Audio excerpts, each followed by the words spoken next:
পঢ়া শুনা কৰি চাকৰি নাপালেও আপোনাৰ যদি বুদ্ধি আছে যিকোনো কাম বা যিকোনো ব্যৱসায় কৰি খাব পাৰে। আজিকালি অনলাইনৰ যুগ। অনলাইনত আপোনালোকে মেখেলা চাদৰ বা যিকোনো বস্তু আপোনালোকে অনলাইনত বিক্ৰী কৰি কিনি আপুনি ব্যৱসায় এটা আৰম্ভ কৰি ধুনীয়াকৈ কাম কৰি খাব পাৰে।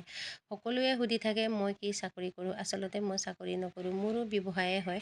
আপুনি ভাবিছে নেকি চাকৰি কৰি বেছিকৈ টকা পায়, ব্যৱসায় কৰিলে কমকৈ টকা পায় বুলি? আপুনি যিমান কাম আপুনি কৰিব পাৰে ইমানেই ব্যৱসায়ত প্ৰফিট বেছি হয়। সেইটো কাৰণে আপোনালোকে ভাবিব যিমান যি হ'লেও কিবা এটা কৰি খাব লাগে, যাতে আনৰ পৰা হাত পাতিব নালাগে। আমি লোকৰ পৰা যদি আপুনি হাত পাতিবলৈ যায়, আজি যদি আপুনি কিবা এটা হাত পাতি কিনি পালে আপোনাক 10 দিন গোটেই বছৰটো বকি থাকিব। আপুনি সেইবোৰ কথা সহ্য কৰিব পাৰিব লাগিব।